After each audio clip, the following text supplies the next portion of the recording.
right, welcome everybody to the next Procession episode. We're so excited about this. So like our old Procession shows, or our first Procession show, what this actually is we're going to be taking some time to review the things that we've kind of already talked about through this Procession, from this Procession back to the first one. So the previous, I think, 6 or 7 episodes. So we're super excited about that. So thanks for joining us. And so yeah, let's kind of start getting into it. Now, of course, we'll go ahead and start. We'll start introducing everybody. So give me just a second while I pull up the rest of this information. It'll take me just a moment. But yeah, I'll go ahead and throw it off to my first, my partner in crime, Anthony Dickinson. How you doing this evening, brother? Shabbat shalom.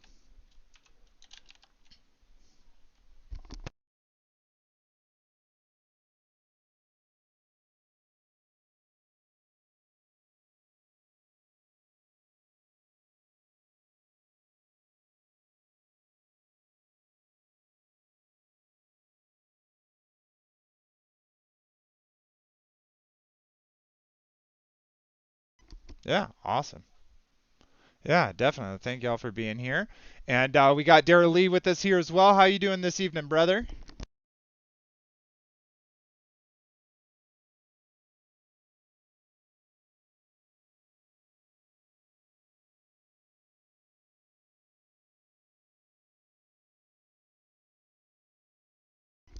Yeah, yeah. He's a great dude. So, all his teachings definitely changed a lot of our lives. So we can definitely be appreciative for it.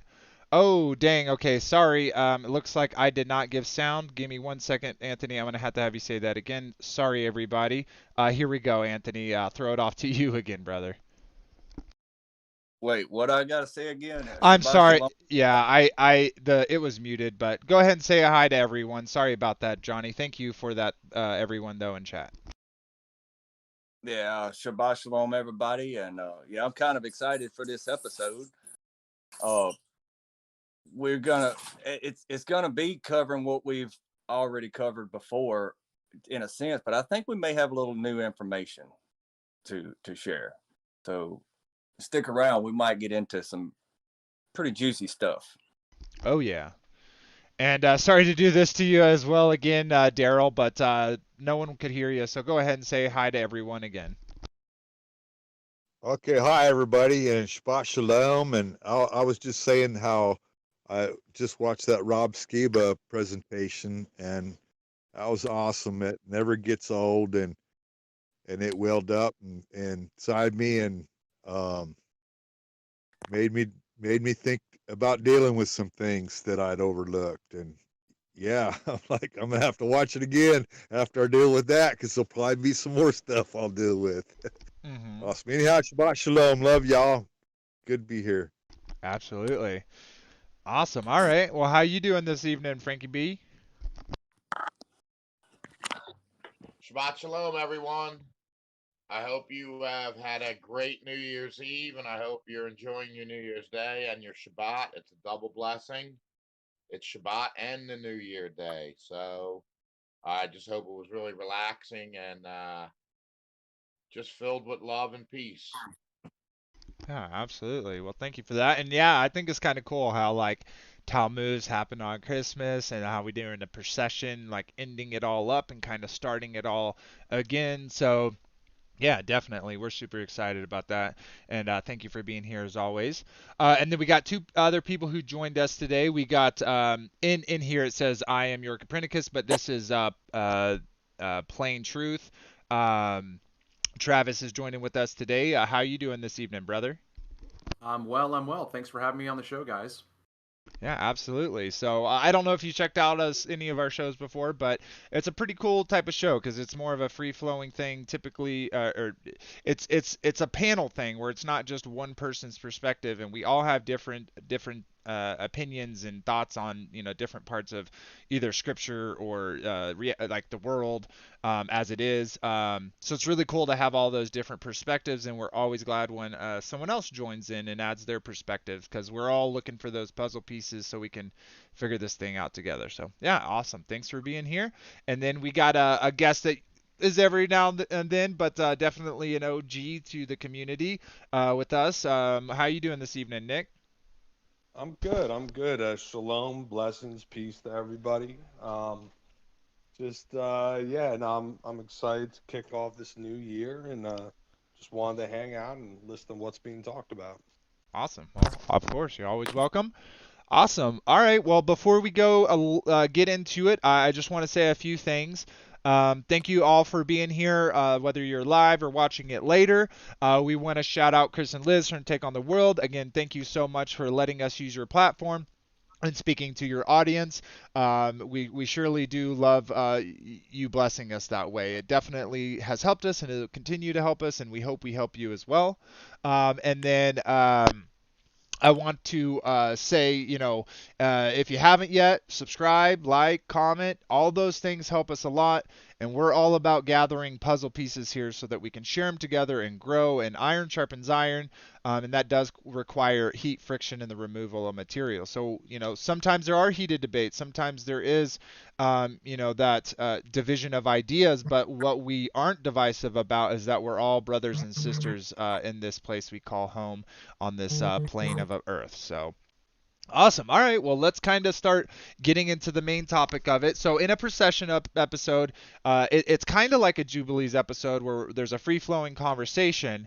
However, it's a little bit dialed in, where we're going to focus on mostly the stuff that we've covered since the last procession.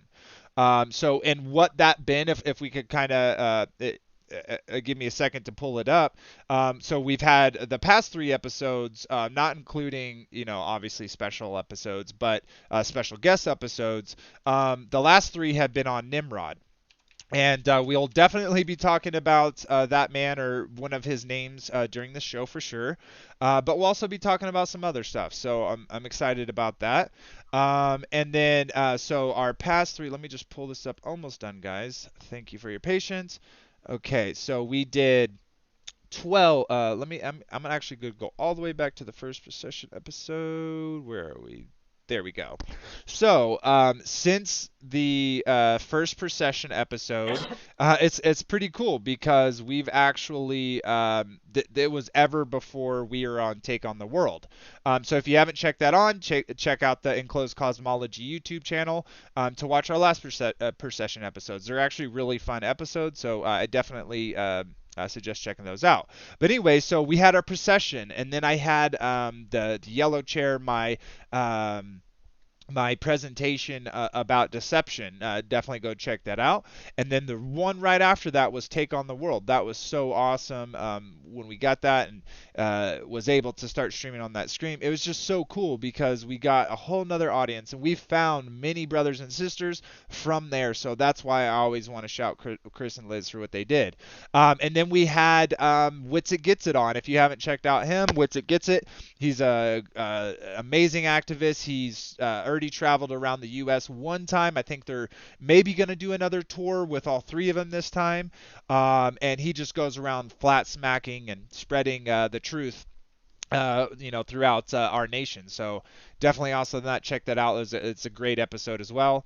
And then we had one of our Jubilees, and then we had our Rob Skiba, the testimony to celebrate his life. If y'all haven't checked those out, the testimonies and the way that this legend, affected so many people, it's literally unreal. And he's still doing that. He's still changing people's lives, even when he's having his deep rest in Sheol. So, anyways, and then we talked about cleanse. That was the whole part about the flood happening. We had that flat fellow on again. He talked about sonic booms. That was a great episode. We went on to talk about episode 8, the covenant. That was talking about the difference of the covenants, if any, that exists within Scripture. And then we talked about that kind of thing being reestablished. And then we had one of my favorite episodes, which was a special guest with not only from Sean and Wes from West Blaze Music, as well as Kingdom in Context. So we celebrated their first season of Uncommon Ground, and it was really cool to talk about all those different episodes and listen to some of the awesome music, and it was just really fun to dote on those guys for all the amazing stuff that they do. And then we had our third Jubilees. Just a quick little thing about Jubilees. We'll have those every seventh episode. That's a way for us to kind of get away from the main topic and kind of just talk about anything we want to talk about. And then after that, we did again Gilgamesh, or Nimrod, Gilgamesh. We had Randy L. Smith talking about his books of Constellation and Lifting the Veil. That was really awesome, and we definitely have got those books on our list to get because they were very interesting, at least from what what Randy shared. And then last Saturday was the Christmas one. That was Talmuz. We showed how Christmas is directly related and can be traced all the way back to Babylon in various ways. And that brings us here to Procession 2, where we're going to talk about all the kind of things that that I had just mentioned, and get ready to move on to kind of the next episode, the next kind of change in the show. So super excited about that. Now I know that was long-winded, but I thank y'all for your patience. But let's get into it. No more rambling. Let's just get into it. Now I'm gonna throw it off to anyone. Does anyone else have something particular that I think Anthony might they particularly want to kind of get the conversation started with? Oh, well, I don't know if it was actually a conversation starter, but our friend Travis has been capturing the ether band for years on his channel, The Plain Truth. And just the other day, I was listening to him, and he was talking about the stars of Orion and the constellation Orion. I'd like for him to kind of cover what he was talking about a little bit, and maybe we could discuss that a little bit. Yeah, so I think what's going to be helpful is if I can share my screen and show the video that I put together. Is it a video that's online, or is it just in your like? It's on my YouTube channel. Okay. What's the name of the episode?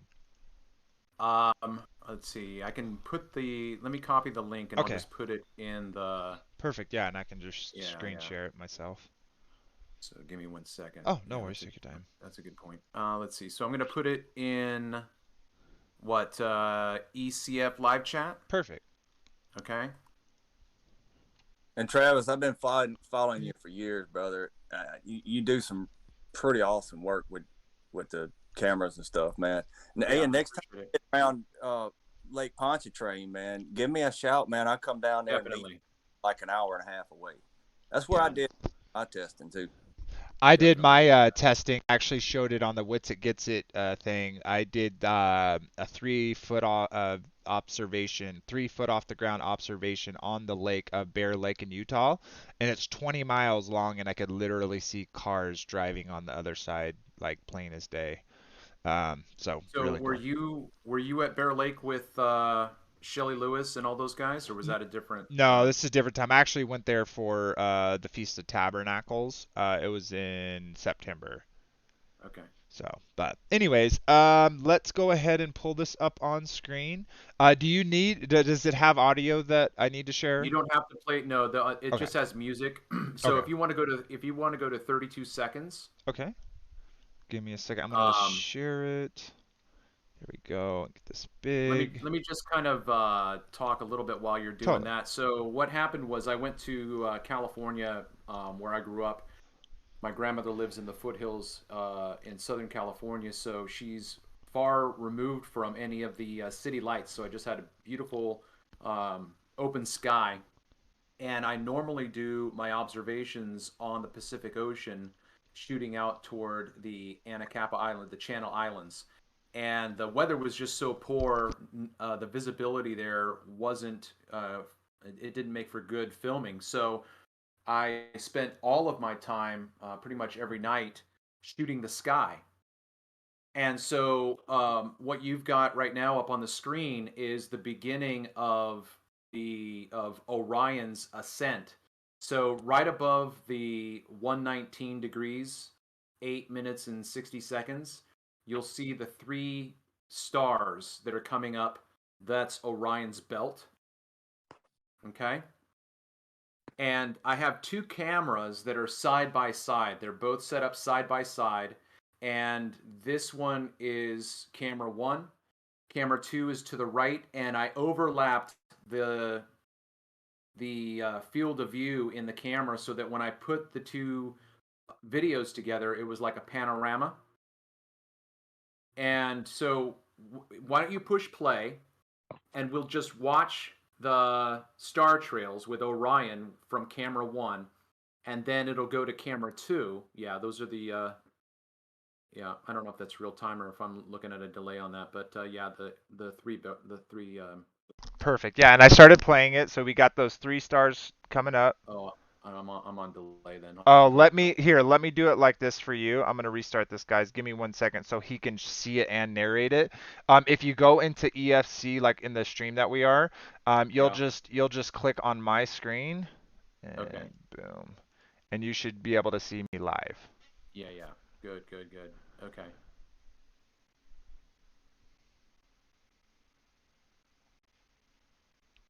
All right, you got it? Yes, sir. Okay, perfect. So it's these 3 stars he's talking about right here, and we'll go ahead and Right. play this.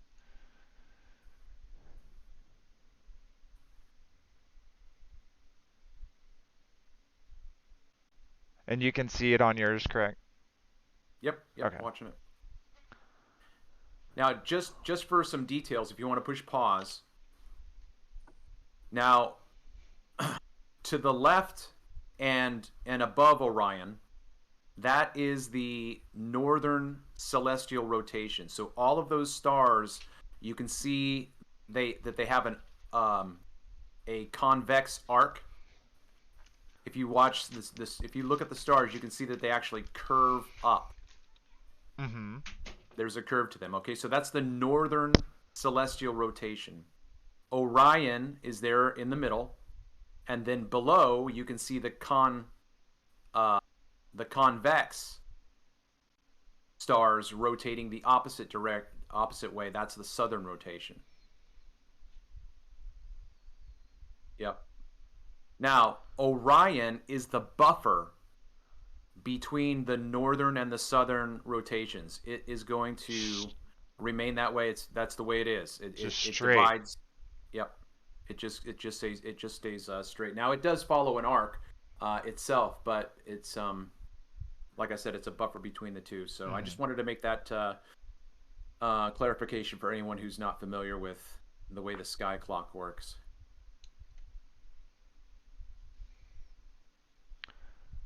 And again, this is the left camera 1, or you see Sandra 1 there. This is Sandra 2.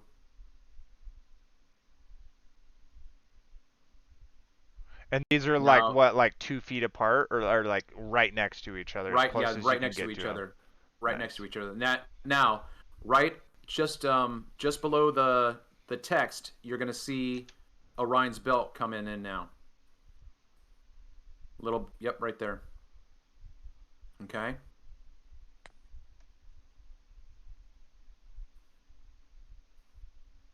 Now, these are both of them. Okay, if you want to push pause real quick. Okay. Now, what I did was I basically just turned on my camera, and so they are both at the same setting with the same focal length. Now, what happens is, and you can see the if the top frame on the right, you can see the tree that's lit up by the light. Oh, right here. Right there. Yep. Okay. Now, if you go down to the bottom frame, you can see that same tree. Okay.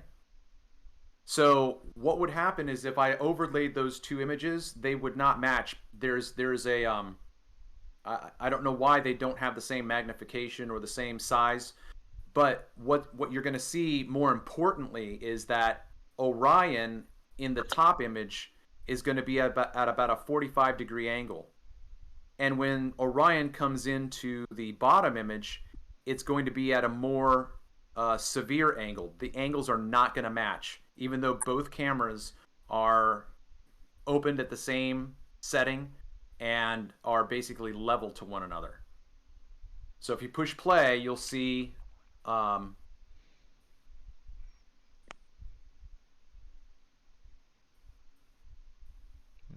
Oh, nope. Oh, it's right here. yeah. You see how they're coming out? You see how the angles don't match? Yeah, that's super weird. So now I put it now I overlaid them, or not overlaid. I set them side by side now, so you can actually see that. I guess it's an airplane on the. If you want to push pause real quick, in the left image on the right, you can see this dashed line. Oh, yeah. Right. I'm guessing that is probably an airplane.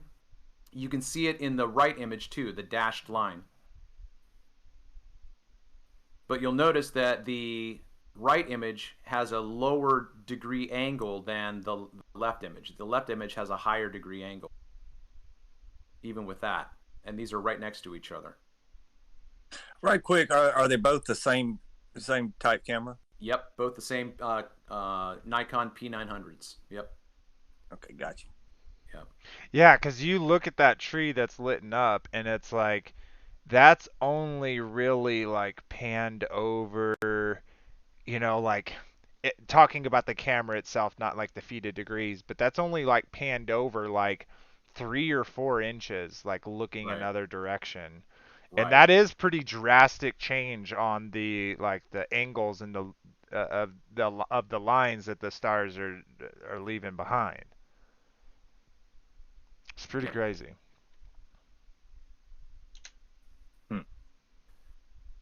Well, I kind of have a different opinion than most now as to what stars actually even are.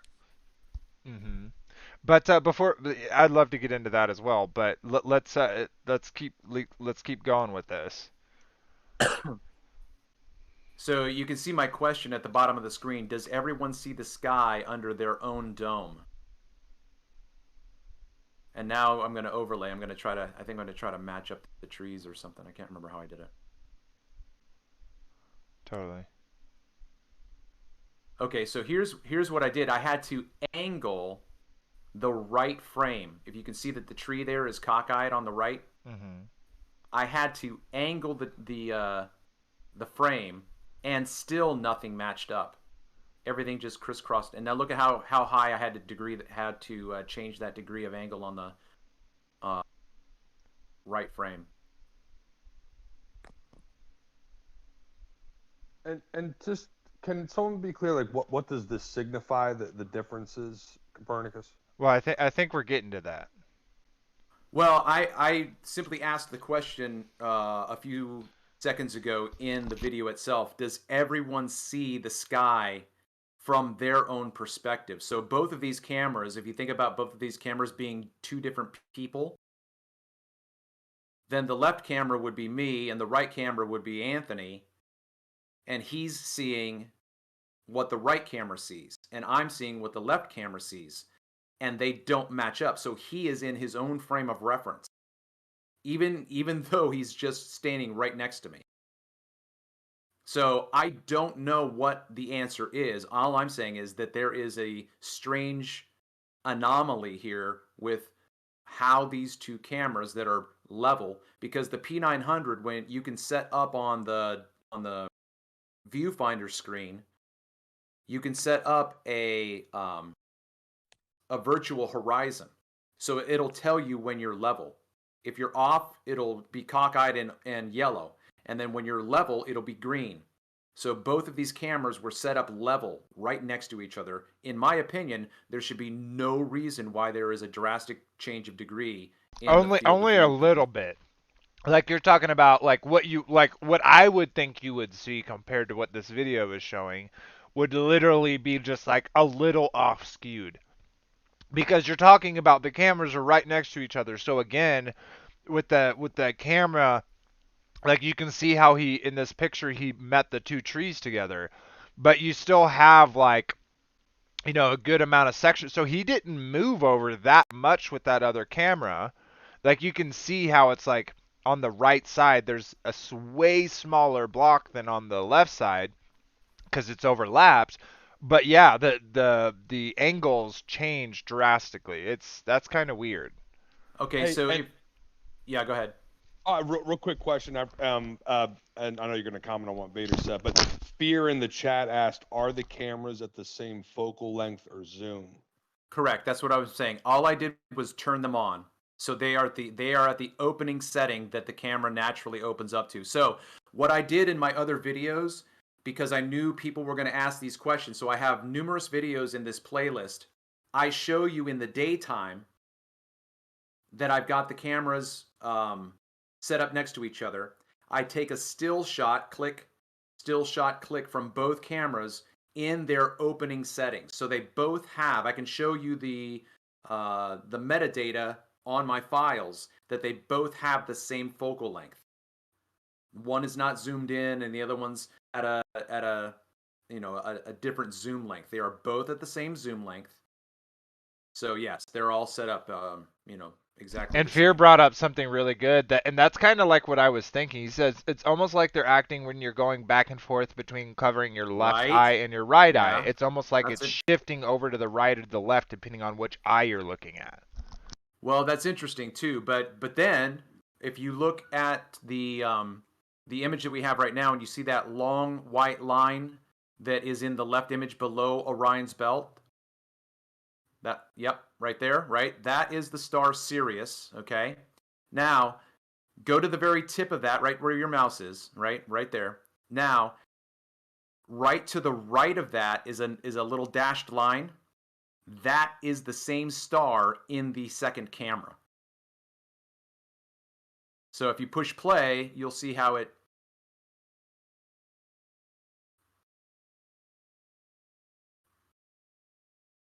see that?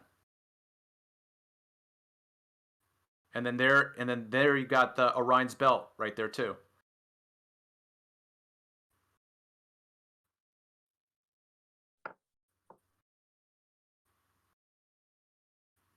But I've got, like I said, numerous videos in the playlist, and I titled the series of Orion's Belt by Orion's Belt. 1, 2, 3, 4, 5, and 6. I think maybe 6 of them. But I try to be as thorough as possible in each of the videos to try to show you from different perspectives how I'm setting up my camera and how you guys can, understand the way I was shooting. But it's a very, very interesting anomaly in my opinion. Yeah, that's very weird. That's like a drastic change for like 3 inches. You know what I mean? Yeah. Now you would expect like the guy was saying, FEAR, by covering up one eye and the other eye. That is a bit of a parallax shift, but I wouldn't expect a change in the degree. Yeah. Right. Yeah. It wouldn't. Literally, like it's similar to that. I think that is like probably the best kind of example that you could use, but it's even crazier. It'd be like if you closed your left eye, like you were looking at like looking straight ahead at a brick wall and you have your left eye open and it's straight and then you open your right eye and all of a sudden Right. now that brick wall is Yeah. the ground Yeah, is now at a 45-degree angle. Yeah, exactly. Yeah, it's so abstract. When I was like, I didn't even expect this, right? I just went out and I was trying to make a panorama, so I was just going to overlay them and think that it was going to transition from one to the next, smooth as butter, right? So when it happened, I'm like, what is going on? Why? Like I thought I had done something wrong. So the next night I did the same thing. I'm like, okay, setting up my camera. It's all level. This is level. Good, good. We're good. Click. And then the next day, looked at it again. I'm like, it happened again. So then what I did the next day is I started out in the 8 o'clock was when Orion was coming up over the horizon. So I started shooting at 8 o'clock. And the star trails take 150 minutes to film. So then I went back out around, I don't know, 11, midnight or whenever I went back out. And then I switched cameras. I put the right camera on the left and the left camera on the right to see that, to see if it was maybe a camera issue. But again, it happened the same way. Yeah, that's weird. So you even switched the position of the cameras and it didn't change anything. Well, yeah, not the position in terms Well, of not their... I'm just saying you switched Yes. camera 1 to camera 2's position, camera Yes. 2 to camera 1. Yep. That's very interesting. Have you kind of dug into it a little bit deeper, or like have you came up with any things that you think might be going on, or are you kind of just dumbfounded? No, I'm absolutely dumbfounded.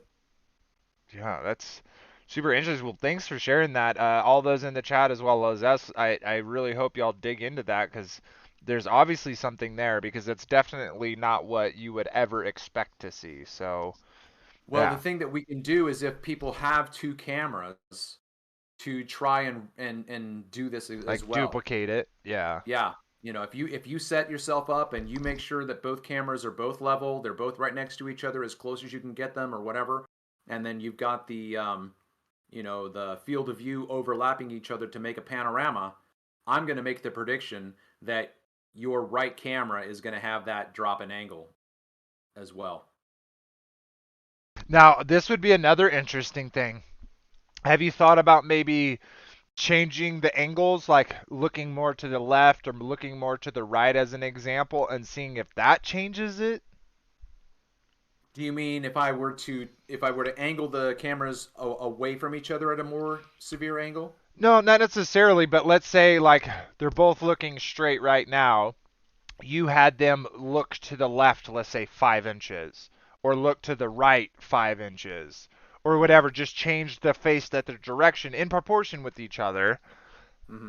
Just to see if you can kind of get any other different effects other than the angle that you're kind of looking at. Because that would be kind of interesting to see if there's like a less or more severe, severe angle, Right. depending on which way you're looking. Just a thought. Right. Yeah. No. What I wanted to do, obviously, at this point, like 3 days into it, wish that I had 10 cameras because then I would have just, I would have done that with 10 cameras, 1 camera, 2, 3, 4, and then it would have been a full circle. You know what I mean? So then I could have looked at camera 1 and camera 5.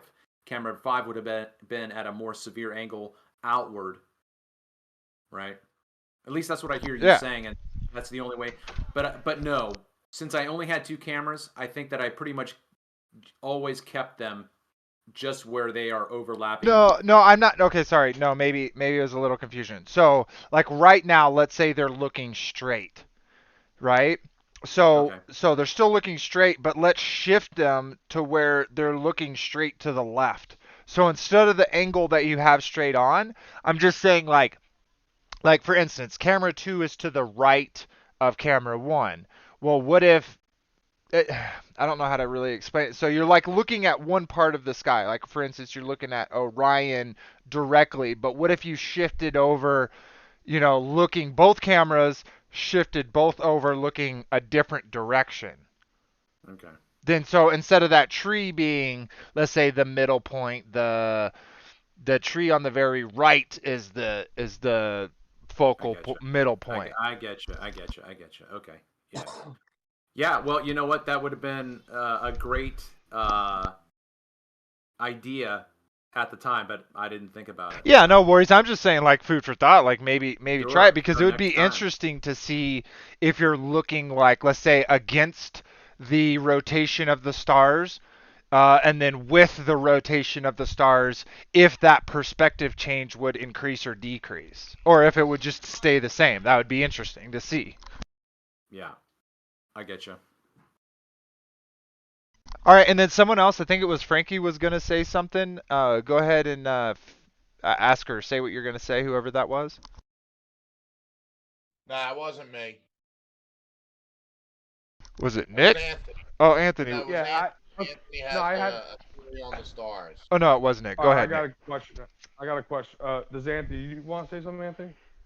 No, I wasn't saying anything. Okay. Okay. Yeah. So David Weiss has pointed out the phenomenon of like how, at least theoretically, everyone has like a personal, kind of the whole PAD, personal atmospheric dome, where everyone like the where the sun is actually is like different for everyone, and you can't really triangulate the position of the sun properly because you just, the more you do it from multiple different areas, like the more off it is. I don't know if you ever come across that with the sun and the moon, Copernicus, because it seems like a little similar to what you're getting at here with the positions being considerably off when they shouldn't be.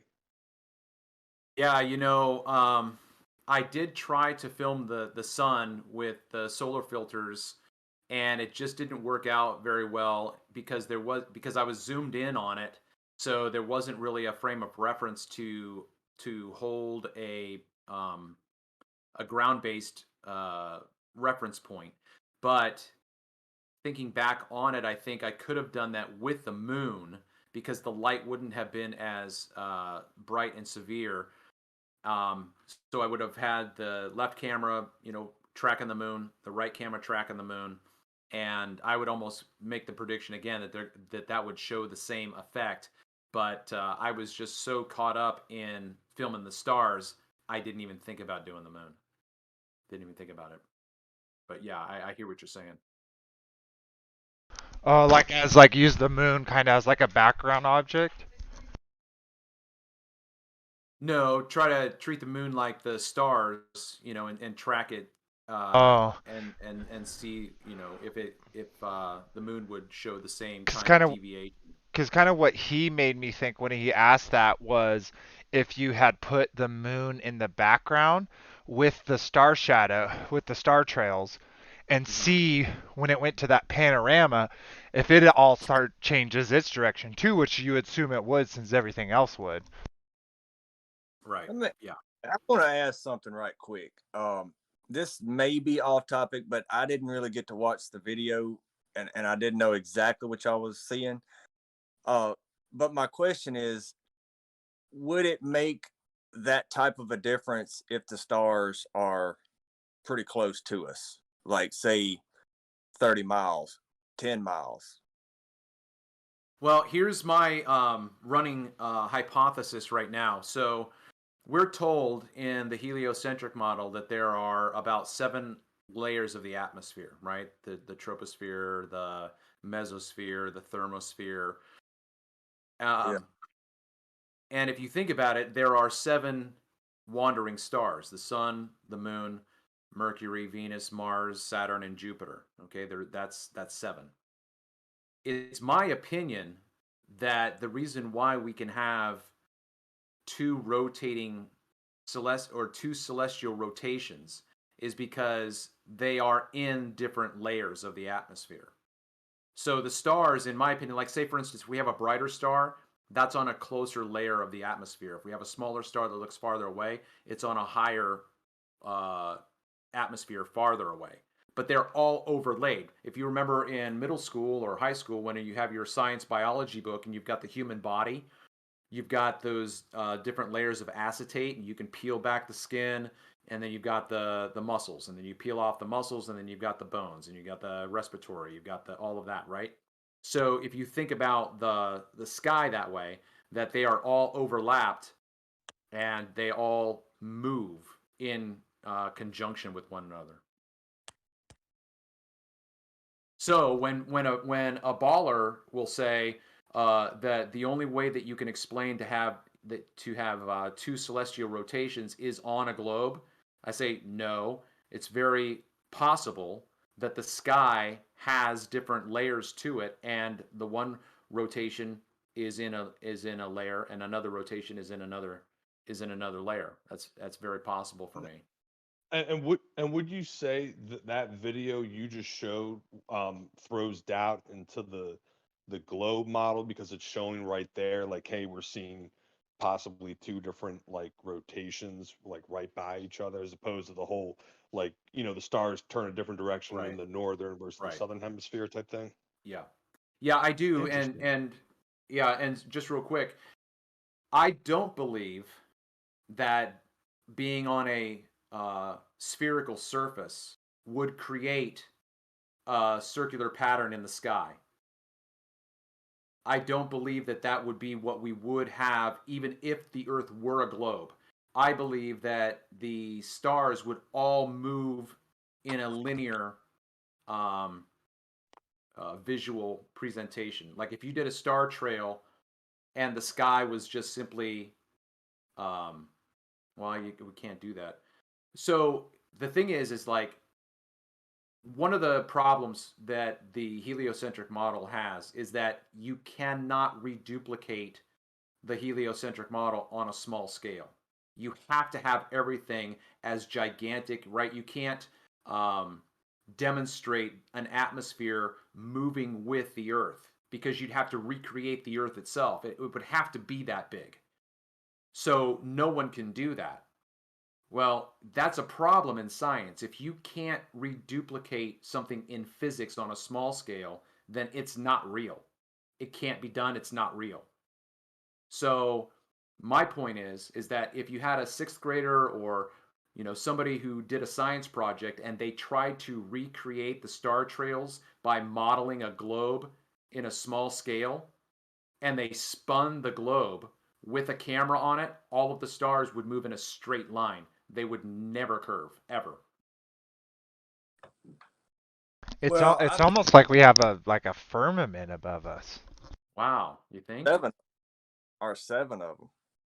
Right. Well, it's kind of funny that you brought up the seven because that actually thought in Anthony too, because I don't know if you know who Sean from Kingdom and Context is, but he believes like from Scripture can show how there is seven firmament layers.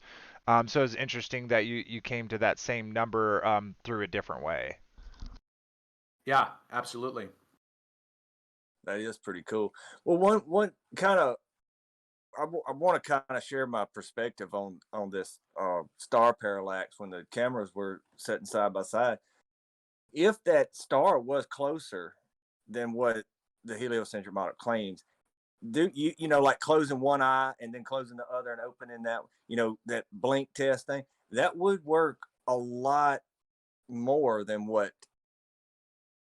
if it was billions of light years away or whatever, right? Shouldn't that be true? And I'm just guessing here. I think I understand what you're saying, but we don't see parallax with the stars, right? So, I mean, that's one of their um, metaphysical explanations. They had to make the stars so far away because we don't see parallax. So and which is interesting because that seems to me to contradict what just happened in the first week of December when there was a full lunar eclipse in Antarctica. So in Antarctica, below Argentina, right? Everything south of Argentina had a full-on lunar eclipse. But in North America, nothing. There was no eclipse. So that means then there is drastic parallax. You're telling me then if I got in an airplane and flew down, I would be changing my position so much that I'm moving the moon. I'm moving whatever is in front of the moon. I happen to think it was Mars, but I'm changing parallax with the moon so that whatever is in front of the moon, I'm now making that parallax happen. That's crazy, in my opinion. Just food for thought about the solar eclipse in the southern hemisphere. I don't know if you got to see Sean's last video on what is actually causing the solar eclipse. And according to scripture and according to what a lot of people's film like Crow 777 there's actually possibly a floating city that is moving in front of the sun to make that little bitty black dot in the middle of it.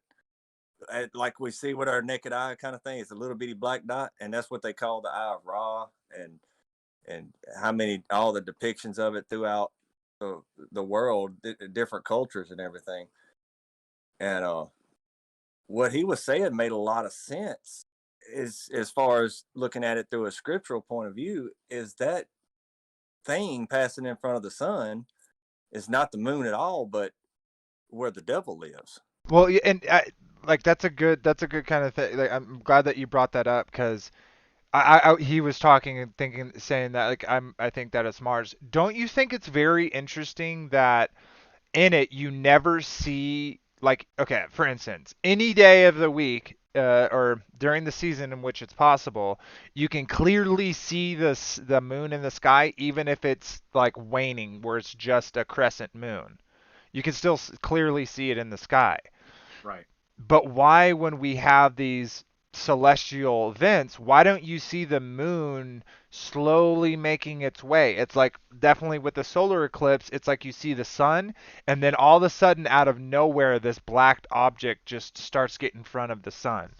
Right. And so it's kind of weird, obviously, that not only that's a thing, but that but back to what Anthony was saying, that it was kind of cool. Anthony showed, Sean showed this kind of model of this sphere, and showing how, like, if you have the heat X amount, higher inside in or lower inside of this sphere, how you could cause it to raise or sink, an elevation depending on that.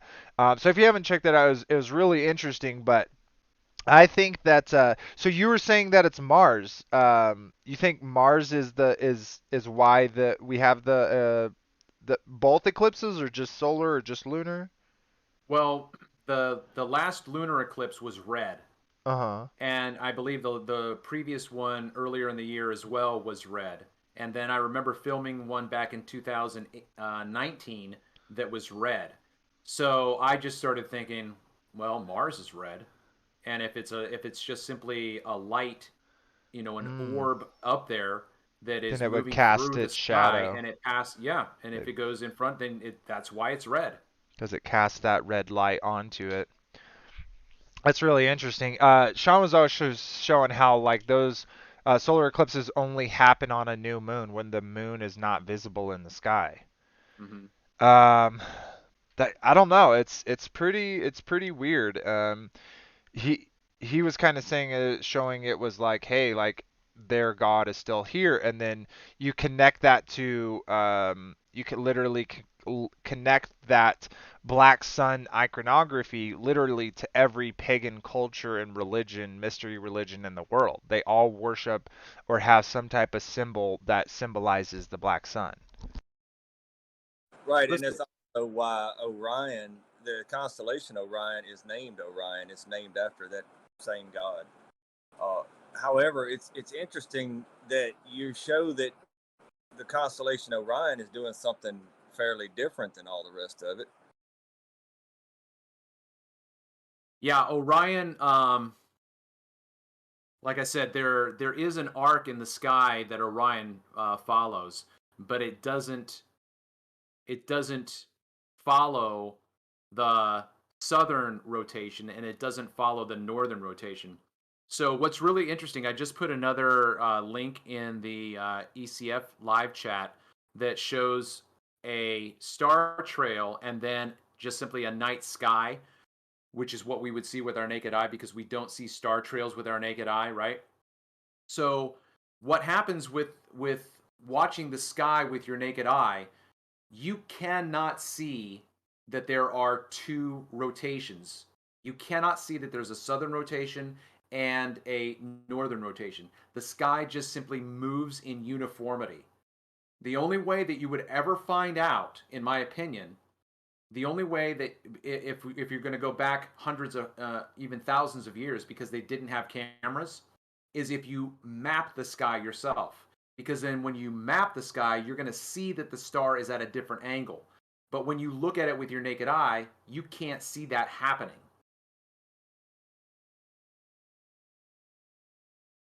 Yeah, totally.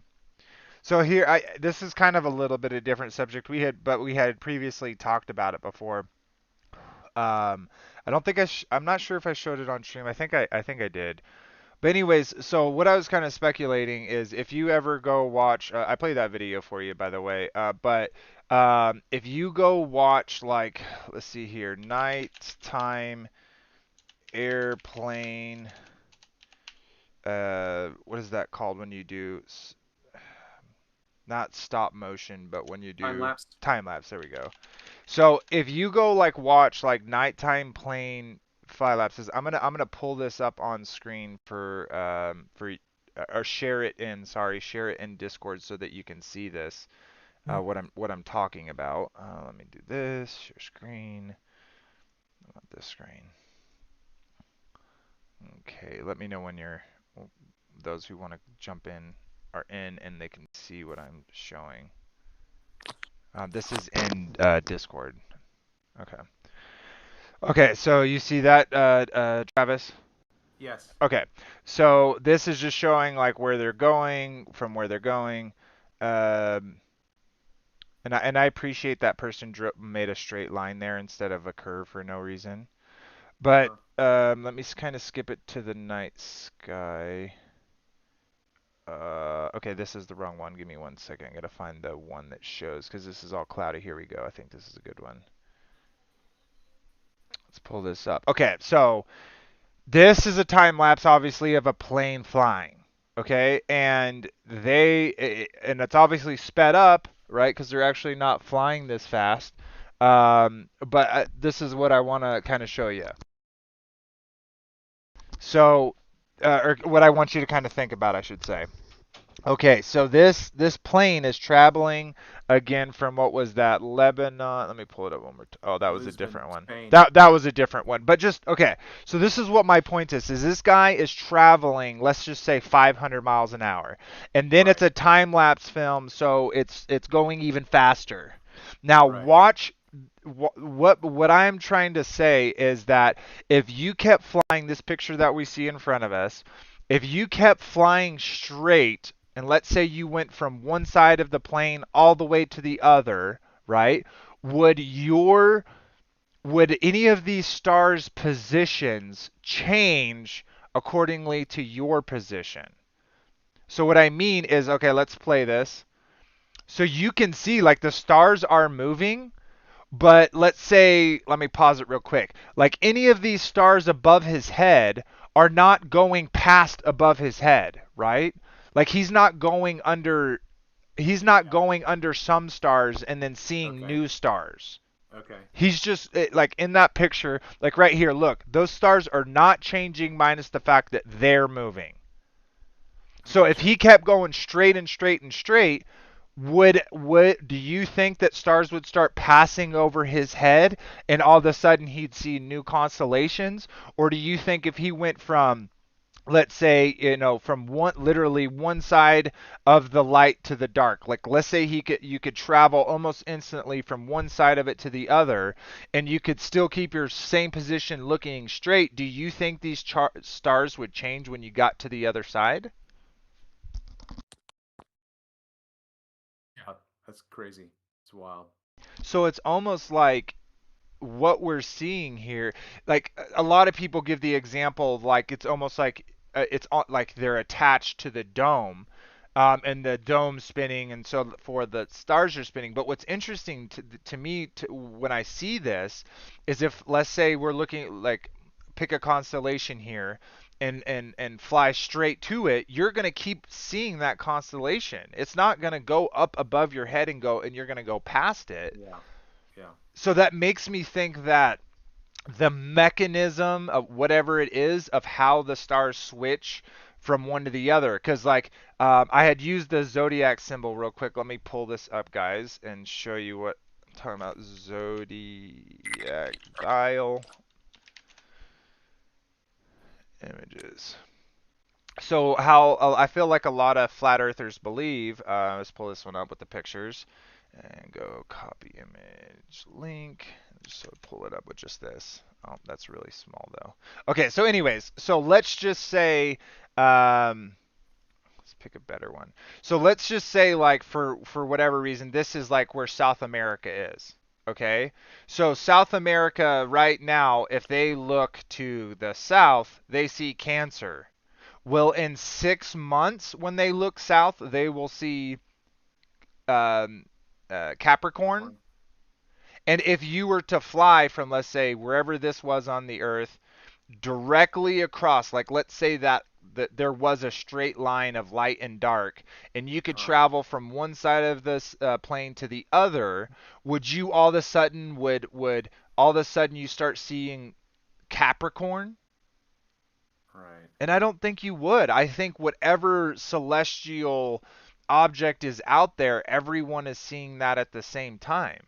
Because, like right now, if I look outside, Orion Belt's going to be right there. Now, if I headed dead towards Orion's Belt, I personally don't believe there's anything I could do to make Orion's Belt start going above my head and me see new constellations. Right. So, just an interesting thought that I thought I'd Yeah. show to you because I don't know. I think a lot of people just see this circle and they're like, oh, if we're in Cancer, that means, let's say, Australia's in Capricorn. I don't think it works like that. But I don't have any way really of proving it other than trusting someone else's So if you word type of thing. right, so if you think about it, then like I have I can't remember what my stargazing app is, but tomorrow morning when it's daytime, if I got my app out and aimed it at the sky, it would tell me that Capricorn is there, or I'm just saying, or anyone, Yeah, totally. because it's in the daytime. So when the sky is rotating, when night comes around, then I'm going to see Cancer because it's dark and Cancer's out. But when it's daytime, you can't see the stars. So, but they also know that if the sun is in Capricorn, the only way that you can know that the sun is in Capricorn is if you yourself have mapped out the sky and you know that these 12 constellations map out the year. So that, again, I'm not an astronomer, so I Hmm. don't know what the details are in terms of how much information and how long it would take you. Like if you did that from scratch, right? Hmm. How long would it take you to map out and be able to say, okay, even though it's daytime and it's March, I know which constellations are in front of me right now. Well, and that's why I kind of brought up the example of if you crossed it, like let's say there was a straight line of delineation between light and dark. Like we don't know that, right? Like we can guess and assume and say, oh well, like if you do it like this, it causes this like circle instead of straight line. But what my point is if there was a straight line and you could travel that, are you saying that you would, and do you think and I don't know, like I don't think there's a right answer, like well there is but I don't know it, like if you were in Cancer and then you traveled that straight line still in darkness like directly at it, you think all of a sudden that, let's say, Capricorn, whatever one you're seeing now So, would turn into the next one? okay, right. So listen. So if where I'm at right now in Maryland, it's dark, but if I flew east into the next day and I got to the point to where I was in daylight, but I flew in a straight 180 degree from my position. I just Hmm. flew in a straight line. So I left Cancer behind me. I would fly into the geographical area where Capricorn would be, but it's daytime and I can't see it.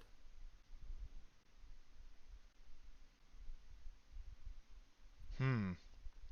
I definitely want to do more research about that, but just from what I was kind of showing you on those, of the night flights or whatever, like these Yeah. guys are traveling hundreds of miles, and the Right. the position of the stars that they are changing, right? But the plane's position relative to those stars are not.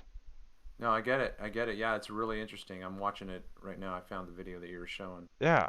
So if you just is- like boom went straight at it, it doesn't seem like it would all of a sudden change into different stars. It would be like the exact same stars. So it makes me think that it's not like a circle as it's kind of how I showed it depict, that it's almost Yeah. like circles within circles. It's like it's a shape that we can't comprehend, and we look up and it looks like a dome, and I do believe there's a firmament, but that doesn't necessarily mean that it's just like a and I like the example that you gave, but I'm not necessarily think that it's just layers upon layers, which it totally could be, but it's like I don't know. I don't know how to explain it other than that Yeah. it seems Yeah. that the stars would not change no matter how fast you went towards them, other than the fact that they're changing. Huh. But anyways, yeah. Sorry about that. That was No, no. totally Interesting. Yeah. oh, appreciate Very that. interesting. Yeah. All right. Anyone else got some things, or should we kind of get more onto what we had talked about before? Well, I Or love the thought, but can I read? I'll try to keep it to just one verse, um, if y'all don't mind, right quick. But it's sort what of verse? it's Second Kings 23, chapter 23, verse 5, and this is when the king decided or found out that keeping the Torah was important and everything, so he wanted to change his ways and all the nation. He commanded Hilkiah, the high priest. But anyway, in verse 5 it says, then he removed the idolatrous priest whom the kings of Judah had ordained to burn incense on the high priest in the cities of Judah and in the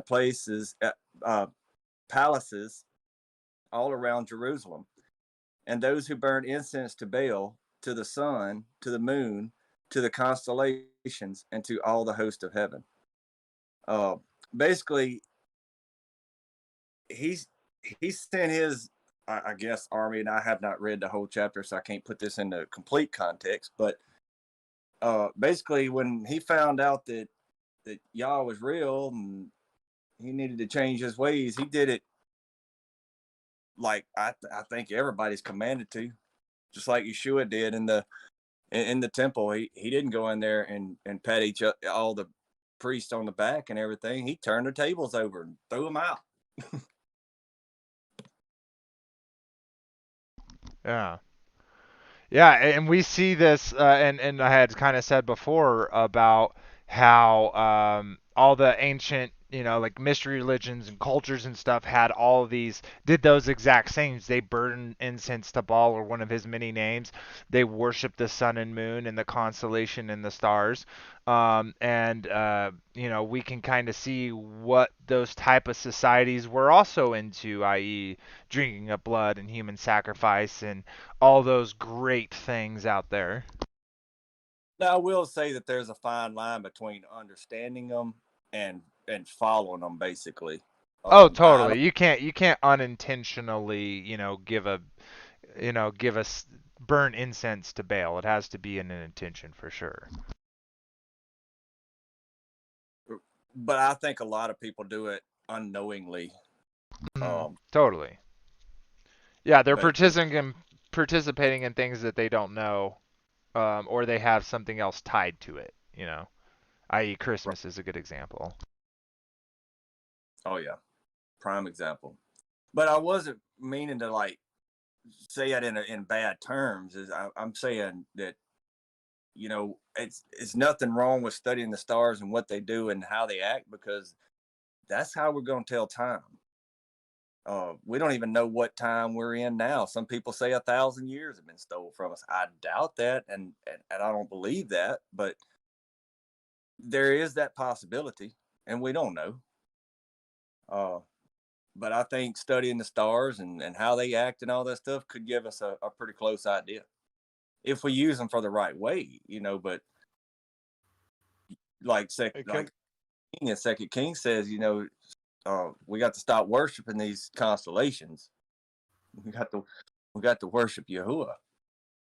Hey guys, Hey, real Vader. quick, I'm sorry, Nick. I'm gonna take off. My mom and I are gonna play cribbage online, so thanks so much for letting me hang out with you guys. It was great to meet all of you, and if I'm able to do it again next time, I'll. Yeah, I want absolutely, dude. You're I want to able to ask you join us. about when you're here next time. Thank you for joining us. I want to ask you about your take on the 24-hour midnight Antarctica sunlight, but you got to go. So Yeah. All right. Thanks, Nick. All right, well, Brother, it was a everyone, pleasure. go check out The Plain Truth. I'm gonna pull up his channel real quick. Go check it out. He has a lot of cool different things about the place we live. And talks and things like that. So yeah, go check him out. And give him a sub. So anyways, yeah, thanks for being here, Travis. You're more than welcome anytime. And go have fun with your mother. Have a great night, man. All right. Thanks, guys. Thank you, brother. Shalom. All right. Shalom Take care. peace. Awesome. Well, that was super duper interesting. That actually gave me quite a bit to think about. Um, and you were kind of talking, we've talked about this before, Anthony, how when it comes to, enclosed cosmology, it kind of gets bothersome because it's like we've already heard it all. But then I feel like we just were really shown something that we haven't heard before. I never even thought about doing that. And excuse me, everyone. And it sounds like he didn't either. He actually accidentally stumbled upon it. That's very interesting. Absolutely, and just like what Crow 777 stumbled upon, and then Sean got a hold to it, and then of course he gonna test everything with scripture, and it wasn't long he put that presentation out there as to what it may be. I'm like, well, that's what everything means now. I could put a timeline on it at that point. Mm-hmm. talking about the second sun. The second sun and what's causing the eclipse, what we're actually looking at. It's pretty amazing. And what I liked about it is he used scripture to show all this. Yeah, I But actually Agreed want to to. have that guest back on. Oh yeah, that was awesome. Yeah, I would love to get Travis on and he and I just discuss certain things at some point. That dude is very knowledgeable. He and I don't see eye to eye on some things, but it's nothing that would be detrimental to our friendship or nothing like that. But I would love to just go over some stuff with him when he had more time or something like that. Mm-hmm. Yeah, totally. I wanted to show something real quick. I was kind of talking to him. I was talking to him about it. I was about that sphere. I want to show y'all that haven't seen it. If you want to see it while I'm playing it, you can just join my live on E.C.F. Those that can. But I'm gonna play this real quick, and I want to talk about it real quick. Fuller. His idea went something like this. Make a sphere 1 mile in diameter to completely enclose the air inside. Warm that air by a few degrees Celsius, and then sit back and let the whole sphere float up high. That's it. Did you notice that I didn't mention rockets or some big fans or sails, etc.? That's because the sphere will float just because of buoyancy. I'm sorry, guys. I'm not even showing it. My bad. Let me try that again.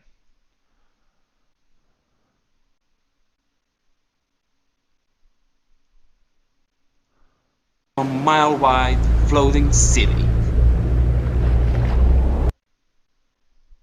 A what? A what? A mile-wide floating city? Huh. Interesting. Buckminster Fuller. His idea went something like this. Make a sphere 1 mile in diameter to completely enclose the air inside. Warm that air by a few degrees Celsius, and then sit back and let the whole sphere float up high. That's it. Did you notice that I didn't mention rockets or some big fans or sails, etc.? That's because the sphere will float just because of buoyancy. The maximum buoyancy force from the air at the sea level at 20 degrees Celsius is 1.2 kilograms per cubic meter. This means that the air can lift the maximum of 1.2 kilograms per cubic meter. The average volume of a hot air balloon is around 3000 cubic meters. If we were to use this formula, we can calculate that if we were to heat up the air inside of the envelope by 100 degrees Celsius, the density difference that would occur would allow us to lift 760 kilograms with that balloon. But a mile-wide sphere contains way more air than ordinary hot air balloons. 700,000 times more to be exact. 2.5 million tons of air. Since we have more air to work with, we don't have to drastically increase the temperature for us to have a liftoff. We can increase it by just a few degrees. If we were to use the same formula as before, we would see that this sphere could lift 24,000. Are people saying that they can't see the like I see that y'all couldn't see the video. I changed that. Can y'all hear it? Okay, you can hear it. Okay, thank you. Tons if we were to increase the air temperature by just 5 degrees. Does anyone in the live chat know what 24,000 tons equals? There's 24,000 tons and there's 2,000 pounds per ton. What's 24,000 tons? How much weight is that? Has anyone got the calculator out real quick? What's 2,000? I think a ton is 2,000 pounds, right? 24,000 tons. How much weight could that mile-wide sphere lift just based off buoyancy? Just increasing the temperature inside, the air inside that by 5 degrees. Yeah, so that's all I really wanted to share. Those that didn't see but have seen that episode, basically what he's talking about is he's talking about this equation where if you take like a contained space, like let's say a hot air balloon, and then you increase its temperature inside that balloon, well then that's where you get lift. But that's with a very small volume. If you then basically expand that to a mile, then you just need to heat up the temperature inside just a little bit in order to get that same effect. And so the reason why I think that's really interesting is back to the black sun is this black sphere or whatever it is. It totally looks like a sphere or at least a circle. Um, so him adding in that kind of aspect where we can see reality and how you could physically get something that big and that much weight up into the air. I just think that's really interesting. What are y'all's thoughts about it?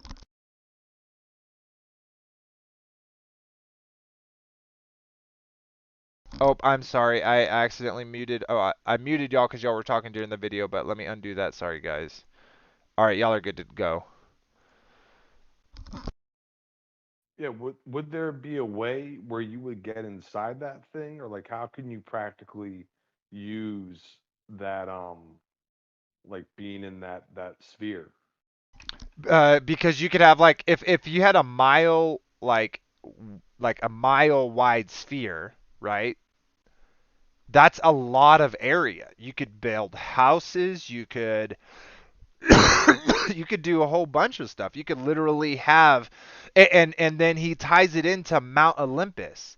He ties it into Mount Muru. He ties it into how we in all these different cultures into Laputa, which is the story about this floating island.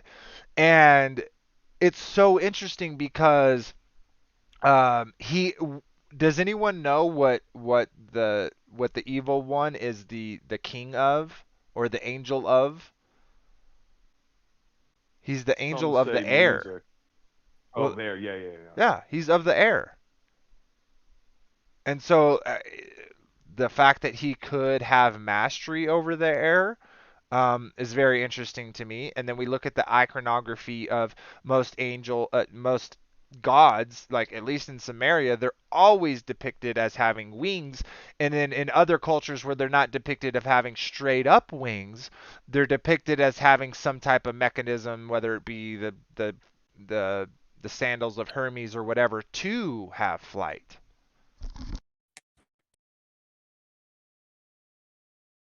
Interesting. Yeah. So I don't know. I think that makes a lot of sense. Definitely with the shape of this object and the fact that we don't see the shape. This shape is literally that circle is nowhere to be seen until it starts taking the sun away. Hey, can y'all hear me now? Yeah, you're great. Okay, I couldn't hear y'all a while ago. I didn't know if y'all could hear all that rain or not. It was flooding. Um, I kind of caught the tail end of that, but yeah, he's the prince of the air, like you said, and depicted with wings. I forget where, but one of them depicts him as a six-winged serpent. Um, but could that be? Well, hold on. Let me, before I get to that point,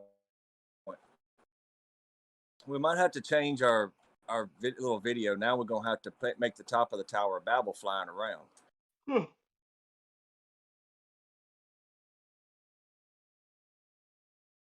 Could that possibly be the top portion of the Tower of Babel? Well, if at least you go with scripture, it says the top portion, the top third of it was strewn around. The middle part was destroyed with fire, and the bottom part sank into the earth. So I guess unless there's another portion, but I don't think the point of the tower was to necessarily a craft. I think it was literally they were trying to build a tower into the heaven. I also don't think they realized how, like in my picture I'm showing you, like they were not even close to doing it. Now, obviously, I'm not saying the logo is a one-to-one representation of what Earth is. Like Gleason's map definitely has problems, but I think it's the closest thing we have currently, personally. But what my point is I don't think that they even were close. I think they were barely off the surface of where the firmament ends. But it is an interesting idea, like, or at least maybe that was a place where that thing could dock. You know what I mean? Like, could sit on top of it when it came around or whatever, or if it just sit there. And then he did show us a lot. Sean showed us a lot of different examples with bald topped towers. So add a ball on top of this tower, and you get that same iconography. Well, maybe not the top of the Tower of Babel, or wonder if they were building the Tower of Babel to get to whatever that was. I'm not real sure just what it is, but what about like NASA? What if that's where they claim to be going, or what if that's what they're trying to get to as well, to whatever city that is flying around up there? And could there be more? Certain parts of the script of the Bible tells us that stars are angels. What if they're just going home, turning the light on?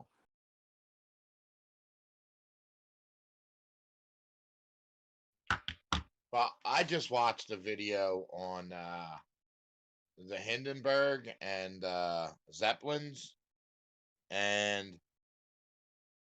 they actually didn't fly on helium. They flew on static electricity or electromagnetic electricity.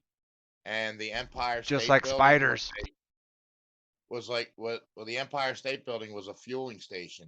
They have pictures of it docking and connecting the front of the Zeppelin to the Empire State Building, and they say that it would refuel on the static electricity or the electromagnetic current.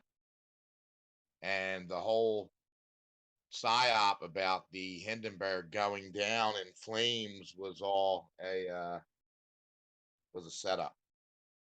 Of It was course, really that was because helium is helium is too abundant, it's too cheap, it's too easy to use. It put fuel companies out of business. They couldn't have driven the price up on basically every single thing that we we consume just by fluctuating the price of oil. Well, Yeah, they also said that prohibition was because they had cars that ran on alcohol, methane alcohol. And part of prohibition was to eliminate that and bury that technology also. Well, There's a lot and of things they're hiding. well, so I was actually talking about this the other day. It was actually a while ago, but it's because you brought up Zeppelins, which is super interesting. So with the Zeppelins or whatever, I always thought like, oh, look, they have like cruises where you get into the ocean and they take you around, and then they have like tours where like you get in a tour bus and you tour around, you stay in hotels. I was like, why don't they have any type of air thing? You think you could have like this big airship, and that literally like completely where Zeppelins weren't even in my mind. And I was thinking about this, and I was like, and then it came to my mind, like, why don't they have this with Zeppelins? That seems like if you could literally like think about this, when like a bus, not a bus, sorry, when a cruise ship goes out, like they could literally have super bad waves. There's like tons of, I feel like, bad things that could happen. And I guess, yeah, you're in the air, so bad things could happen too. But I feel like you could rise above, let's say, the weather patterns and not have to deal with the winds and stuff, as an example. Now, if they put the same amount of, let's say, engineering from what they had back, let's say, during the times of Zeppelins into or sorry, back in the time of Zeppelins into cars, and then look at where we are now with cars, don't you think they could have done with the same thing with the Zeppelin? Absolutely. But the thing with the Zeppelin is, like, I think that type of travel in Antarctica would be the best, because you're not having to touch on the ground, you're not having to cut through the ice. You can go up, right? Like, you're already going to be heated anyways, and then if you're using, let's say, heat to rise it like a balloon, you're saying static electricity. I don't really get how that works, but we can talk about that in a second. It flows off of the ether, Oh, okay. and all the electromagnetic comes out of the North Pole, so it rotates around the inside of the dome like the sun does. So it like gets carried And out, but then they can have like yeah, propellers to and change their direction. they said that Zeppelin travel was actually safer than air travel. Yeah, totally. And And yeah, exactly. So that's what my point is. they had millions and millions of hours clocked without any accidents. Has anyone ever here seen like the Disney movie Up? So if you haven't, in that there's literally like this explorer who explores the world in a Zeppelin. Think about how much of a better travel to let's say, like, what if you could take one of those, and you're saying it goes around the ether, so you could literally just stock it up with food, put it on the ice wall, and let it just drift all the way around. you Yeah. you could have like cameras on it and be just taking pictures of, almost like literally 360 degrees around you, and you could map out everything. Well, that's See, that's what their satelloons are. They're filled with helium, and they literally float around above the cloud levels. Yeah, so we could literally And they're like clocking everything. Yeah, li- and they're documenting everything. They know time. I actually watched a video on time study. All the old Tartarium buildings actually had the holes in them. They were for the sun to come through, and they were calculating the sun, and they were actually calculating the time, and that's how they added 1,000 years to our timeline through all that deception. And the Jesuits did a whole study on time for about 100 years, using the sun charts, using the stars, using all kinds of high technology for their time, but to get an accurate timeline to know exactly where the sun clocks, they had to take them down because people knew the exact time of day. They knew the time that we were in. So they had to take them all down to actually cover up and put us in a fake timeline. It's so wild, some of the stuff I watched in the last month. Yeah, it's that you said it right. It's wild. Most of that 1,000 year stuff is a lot of hearsay. However, they do make some good points in it. I don't know if we've actually lost 1,000 years or gained 1,000 years, and honestly, it's not going to make me just roll over and die one way or another. But what was you just talking about the Tartarium buildings? Yeah, well, they had holes in them every certain amount, and the sun would shine through them, and they had this long pathway that they would clock. And their technology was supreme to ours. In other words, are different. That's why it was different. It wasn't so. It was more connected to the realm we live in. Well, that's what I mean by technology. They use something different than what we use today, and I think we're far removed from that greater technology or that more efficient technology than what than we can even imagine. And yet people they tell us, oh, and our technology is improving. I can't even get out of town and use my cell phone anymore. And which president was it to talk to the moon on a landline? And we're supposedly getting better with technology. Well, all the technology was connected to the realm. That's why it was so much better. It was cleaner. It was pure. It was free, and it was all connected to the ether and to this realm. It's the free part that scares them. That's the same thing with the Zeppelins. That's the same thing with, of course, everything else. If they let that stuff get known, like if the general public knew about most of the stuff that they're hiding from us, their technology, so to speak, we would have already disproven everything about what the quote unquote they tell us. Well, Tesla rediscovered it, and that's why they buried it, because they didn't want to get a J.P. Morgan and the Rothschilds and the oil mongers, that they didn't want that technology getting back out again. That's why they buried all of his work. I've almost even thought about that they could probably. I bet that they could probably even have.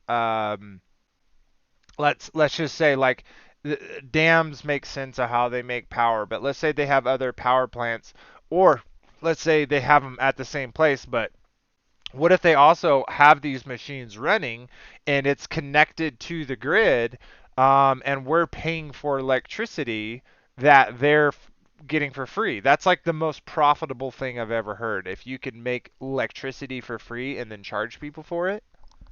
That's exactly what they're doing. They could be doing it. They could be. No, we don't that's know. Exactly. You don't know, Anthony. You don't know exactly, but they could be doing that. You don't know for a fact. For a fact. But they could be doing it. I wouldn't put it by them. And guess what? Not only are they charging me for free energy, I'm turning around and giving it right back to them. Well, that's why they make solar panels so barbaric and so large, and they draw out little current. They have the technology to make it so much cleaner and store more energy. They just don't want to release it to us because it would be free. Yeah. And then we would have control. They don't want us to have any control. It's all about fear and control. That's right. And look, here I am sitting in my living room, and I hadn't talked about it a whole lot, but I'm pretty sure I've come up with a device that will be a perpetual energy free, perpetual energy that fuels itself. You never have to fuel it. I mean, of course, you might have to fill up a bucket of water a time or two, but I think I've done come across something that I believe is going to work. I'm building a model for it now. And if it, well, let's just say when it works, this is just something I've come up with sitting. I think the vision was given to me. I've got it in my mind. I'm just trying to put it in perspective. But I think Yah gave me these plans, and I'm just trying to get this built as soon as possible. But even if I do, it's so primitive compared to what technologies that are actually out there that people know about and they use every day and not even realize it most of the time. And it's never even heard of in the general public. Yeah, absolutely. All right. Well, not to cut off the conversation too much, but we only have around 30 minutes left, and I feel like we actually didn't really talk much about other than me going over kind of what we've been talking about. I feel like we really didn't talk. We touched it here and there. Um, but I kind of want to talk about that before we wrap it up. So from me, I guess I'll be pretty quick. I think that the information that we recently covered, especially with Nimrod, I think that's extremely important because I think his role in this story is not over. And I know a lot of other people believe that as well, but that's not really the point. The reason why I think it's so important is because we've been showing you the other side of it, right? Like what type of behavior those that aren't in relationship with the Father have. Like what type of rituals and we talked about the temples and all the debauchery that happened there and the death of innocent people. We talked about Saturnalia and how they would literally pick, innocent woman and man, and they would treat them like kings, and they would let them do whatever they wanted to. But at the end of this celebration, they would be sacrificed, and that was a way for those people to put all their sins onto another person and kill that person, and then all of a sudden their sins were resolved. And we know that those that believe in the true Messiah, Yeshua HaMashiach, that didn't happen. That indeed that behavior it was not correct. But I feel like every time in Scripture, the Father does this quite often, is He'll show us kind of the bleakness of it, the darkness of it, um, but or give us a stern warning saying, "Hey, you better be careful for these reasons." But I feel like He always follows that up with building you up by showing you how those he gives you promises and hope and faith and all these amazing things after that. And so, though I enjoy talking about Nimrod and those the ancient history, the civilizations and cultures, my favorite thing to talk about is about the Father and the many blessings that we get to see throughout Scripture, and we've seen it all obviously up till now. But I feel like this is like this is the father of us all is Father Abraham. We all know the song, Father Abraham had many sons had Father Abraham. I am one of them, and so are you. So let's all praise the Lord. So yeah, I'm super excited. We're going to be starting to get into Nimrod's contemporary. They did live at the same time. The city in which Abraham was called out of was a part of the empire that Nimrod had created, and he was finding a person that would follow his will and be set apart from all the other nations and have an intimate relationship with him, in which he could teach them his behavior, and bless them through it. So I'm super stoked about that, personally. As am I. Yep. So I so can't wait Yeah, into it's awesome. Abraham. Oh yeah, and that's like from here, I feel like we got so much, like just all this stuff. I feel like now, if for the most part, minus special guests, is going to be this uplifting thing. It's going to be, look at these beautiful relationships that the father has had with these men. And yes, there obviously are downs and ups, a roller coaster throughout it, where people choosing to do or not do the behavior of the father. But I'm so excited to just go through this and kind of develop that and show how like he has this consistent desire to have men seek after his heart. And I think Abraham, out of a lot of men before him and up to him, was one of the best.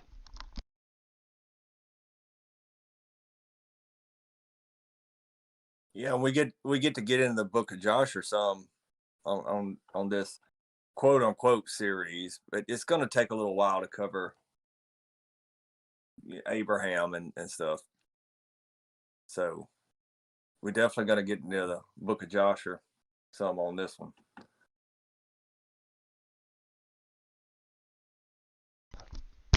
Yeah, absolutely. I'm super stoked. What are your thoughts, Dara? You haven't talked much tonight. I know you're much of a you're more of a listener most of the time, but any thoughts from you?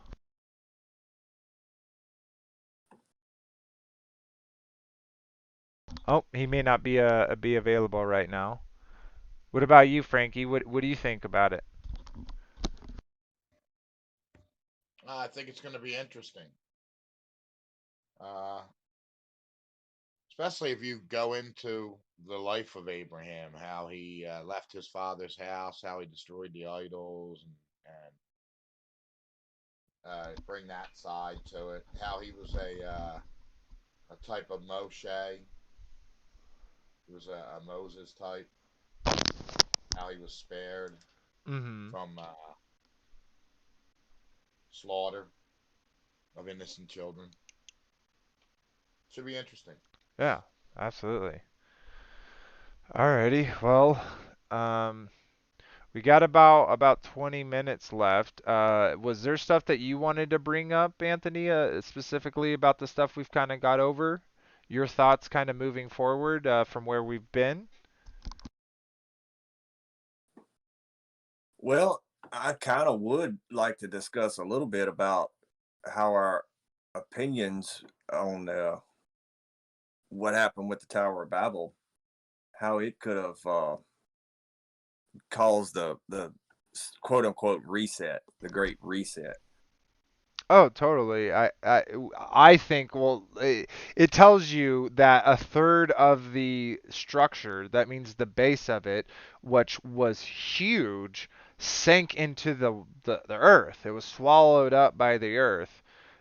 So to me, that goes in line with what we see in all these different civilizations all across the plane, where we have these kind of, you know, different or unique or set apart buildings compared to the other ones around it. We have the technology of like a little building that like the people at the time are driving riding home to in their buggy and carriage, right next to this building that's crazy. I think personally that the Tartarian idea is correct, but in the sense that indeed there was a mud flood, but I think that event was the same event that took the Tower of Babel out, and that's why all the buildings that have all of these, for me, like kind of occult origins, boom, it all makes sense to me because it's almost one and the same. Those are at least my thoughts. Well, those are pretty much my thoughts too.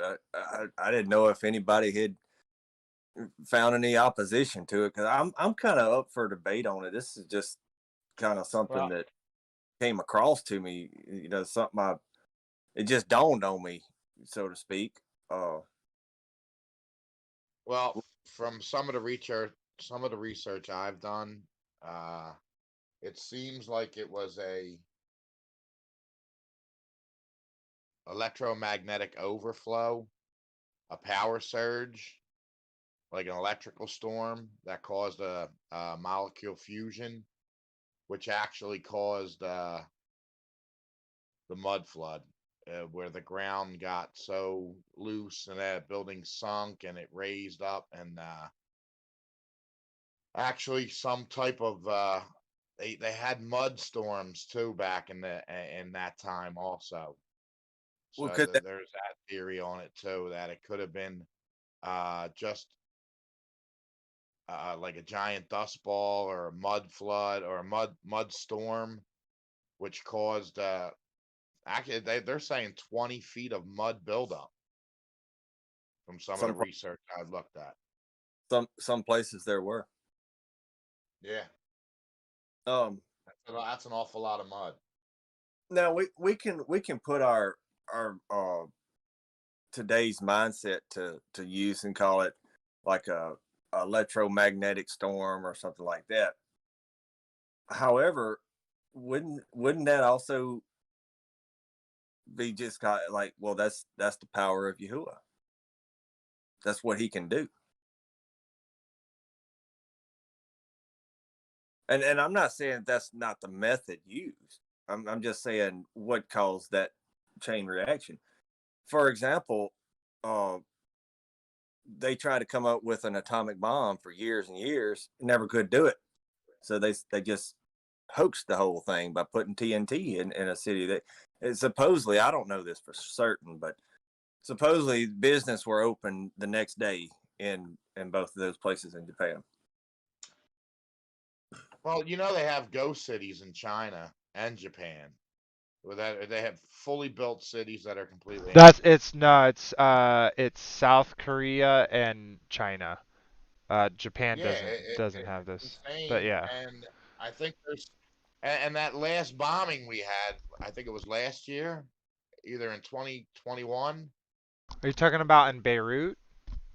I think so. Yeah, I have a feeling it was a ghost city. It was a stage psyop to make it seem like there was a conflict, a war, and No, so the Beirut bombing, that's like actually it's actually crazy because that port was bombed. It helped a certain state within that area that claims to be a yeah, certain people group, but that exactly. it is a real place, and it really did mess up. Plus, I don't think that was no, like, people Ghost definitely city. died in that. Yeah, for sure. Oh That yeah, city for has sure. been there for thousands and thousands of years. It's kind of like Damascus, where we even have this Yeah, but same name in the I thought Bible. the area that got bombed was like an empty factory. No, so From what I seen, it was it on was the an empty harbor. factory, and it was an empty factory that it was staged.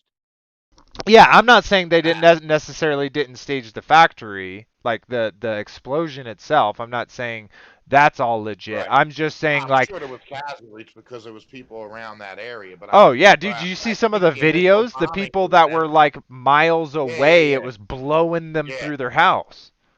yeah, yeah, yeah. I'm not saying there wasn't casualties, but I think the initial warehouse was empty.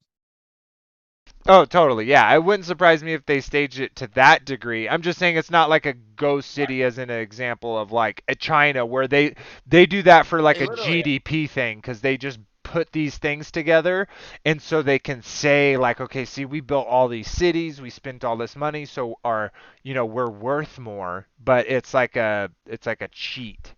It's almost like cheating on your taxes type of thing. Yeah, but they have overcrowding in their populated cities when they have these empty cities that with traffic lights and fully functional cities. Oh yeah, totally. They have shopping It's malls that insane. are completely like the Completely fountain, empty. yeah, completely empty, not a single person in there. But the traffic lights work. I watched a video of two guys driving through on a motorcycle. They Hmm. were stopping at the traffic lights, but there was nobody in the city. Yeah, And they filmed in a couple abandoned buildings. yeah, absolutely. Yeah, they definitely do that. Right. I think that's like a financial thing though. Yeah, Now it they could were to making money off of it too. Yeah, not to say it's not connected. I think it kind of is connected because they could totally do those things. But at least to me, when it comes to Tartaria, the sinking of this huge tower, the force that it would take, or what would, like, the whole ground would have to liquefy in order for that to happen. And what's interesting to me about that is at least its location, and how a lot of the areas around there are geographically important in history, and also have a lot of buildings that have disappeared or supposedly sink beneath the sands or whatever. But what's kind of weird is when you look at these buildings, you're like, wow, the ground level was way different back then, or literally it's not that mud flood came in and covered the buildings, at level. It could also be that they literally sunk under the ground, right? So it would seem like, oh, why is there an interest going down? Well, because there used to be the ground used to be here, not here.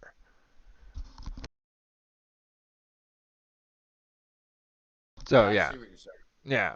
So, but yeah, I think, Sean has obviously more of an intricate, you know, uh, taking it, because we kind of take big strides as we're going through scripture, and of course, as our, like, quote unquote second season eventually comes out, whenever we decide to do that. Um, we'll kind of restart and kind of go back down the path that we've already taken, but get more focused into it. Excuse me.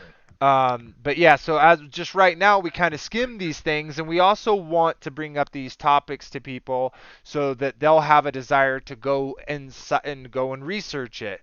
And like, Travis is a perfect example of the plain truth. He was doing something just to get a panorama, and he ended up, stumbling onto something that people weren't necessarily aware of, and being able to share that puzzle piece. So, like me, definitely that has me interested. I'm going to go look into that and see. I would love to kind of try to repeat that and see if I can't figure something out different. But that's what this whole table is about, is come together and to talk about these things, to give us that fire, and that, that feed our spirit, to make us want to look into these things more, and to dive down into the Father more. So yeah, it's so awesome. So yeah, everyone, go do this. Go look into these things.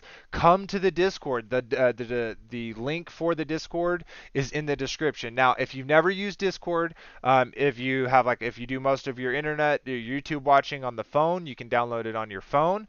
And then if you do most of it, let's say on a computer, you can download Discord on your computer. Now, it has a bit of a learning curve to it, but there are tons of people within the chat that would love to help you, figure it out, so that you can join us. And in the Discord, we have conversations all throughout the week, voice chats, text chats, and different sections where we can share things about, things that are interesting in us. That we're interested in to others, and have a conversation. So yeah, check out the Discord link in the description. We'd love to have you there. And then, as always, share, like, comment, subscribe. All those things really help us. It helps us keep growing. The last time I looked, we at on our main channel at Enclosed Cosmology, we are at 372. So that's 372 puzzle pieces there, and we want more. And even more so, we want you to bring your information to the table and share it with us. So you're always welcome to do that as well. But anyways, before I go too much on, I guess we're about 10 minutes out, a little 8 minutes, 7 minutes out. So we're gonna start wrapping it up, and saying our goodbyes. So before I do that, I'm gonna pull up our comments from the last video, and then while I'm doing that, if y'all have any kind of last things that y'all want to talk about before we do our goodbyes, now would be the perfect time. Well, I just want to say thank you to everybody for praying when that storm came through a while ago. It got a little hairy around here for a few minutes. I think I can see every star in the sky right now, though. But thank y'all for y'all's prayers. That's good, Anthony. I also want to thank Aaron Sampson and Take on the World TV for putting that video of Rob Skiba up tonight. I was sitting on the front row, and I tell you, it was just like I had never heard it before. Great job over there, and much love to Take on the World TV. If anybody hasn't heard of them, check them out. They have lots of really good, heartfelt shows on there.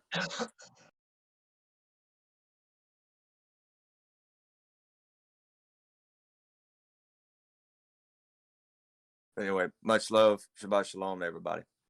Hey, I said before we say goodbye to everyone.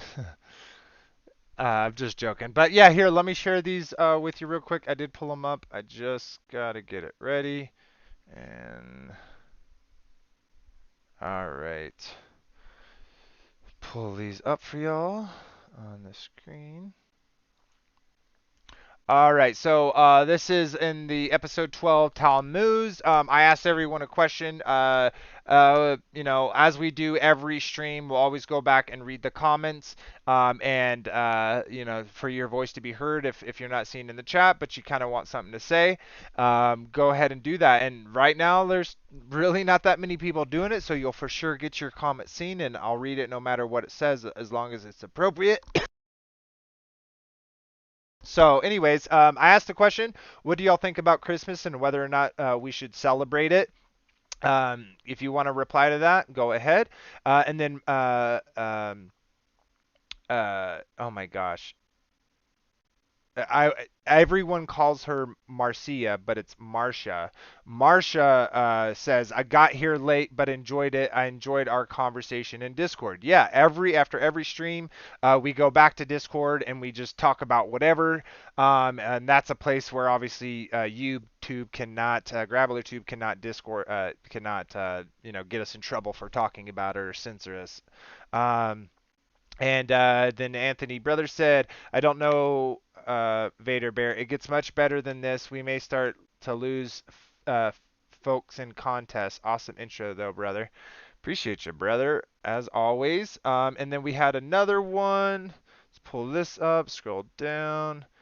All right. And I said the same thing over there. And then Moonglow had some, it looks like constructive criticism.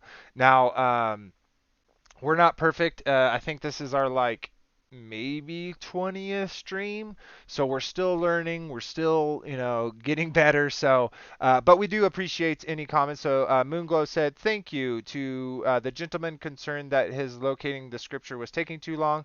This is what I do before presenting the material: locate each scripture and bookmark it. At the top of each bookmark, write the reference. It is marking. If you want, you can also number the scriptures."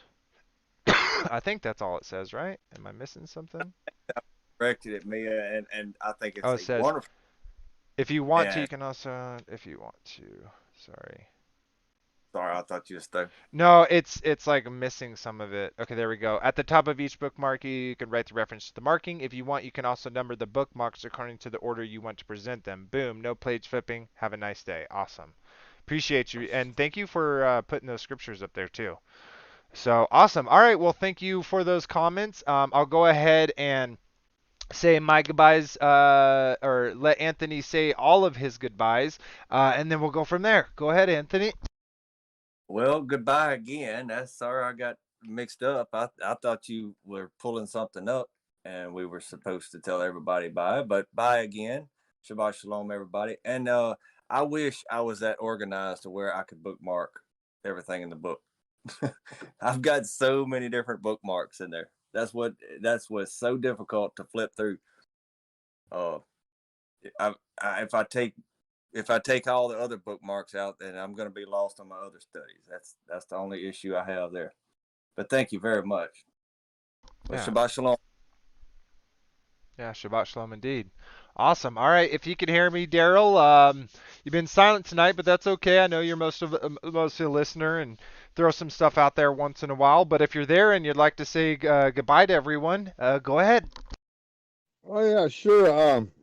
Yeah, it was great listening. A lot going on. You guys really covered a lot about the stars and stuff. That's pretty cool. Yeah, I just really didn't have much to add to that. But hey, thanks, and Shabbat Shalom, everybody. Y'all have a good night. Awesome. Yeah, and I'll say my goodbyes and throw it off to Frankie as we usually do for the end. And say, everyone, I really do appreciate and thank you, dear brothers and sisters, for coming and supporting us and watching us. You know, subscribing, commenting, all that stuff. It really does help us, and we just want to grow the family. We want to be able to have this table where people who have different thoughts but are still brothers and sisters in our Messiah, in Yeshua Mashiach, in Jesus Christ, to come together and still love on one another and still support and motivate one another, and be able to have this table where we can at least agree that Scripture is correct and the place we live in is not what we've been told. And you know, it's definitely been edifying and filling to me for my spirit to meet these men and to walk with them and to have these people consistently come and show up and be in chat and leaving comments and all that stuff. It really does motivate me to in that spiritual level to continue pressing on and continue showing in the ways that I can how much the Father and Son do adore us. But other than that, guys, I love y'all so much. I hope y'all have a great rest of your week. I hope you have a great next week leading into this new year, and many blessings in the will of the Father. So thank you once again, and I'll throw it off to my boy Frankie. Well, I just hope everybody has a blessed new year, and let's make 2022 the best year we could ever have. And I just pray that you would just stay in love, let love be your witness, and just love your neighbor as you love yourself, because that's literally what we're called to do. That's Yeshua said all the commandments are filled in love Yah with all your heart, mind, and soul, and love your neighbor as you love yourself. So when you love another and you treat others the way you want to be treated, that's making love your witness. So be prosperous and be blessed for 2022. Let's go, baby. Love is your witness. Shabbat Shalom, everyone.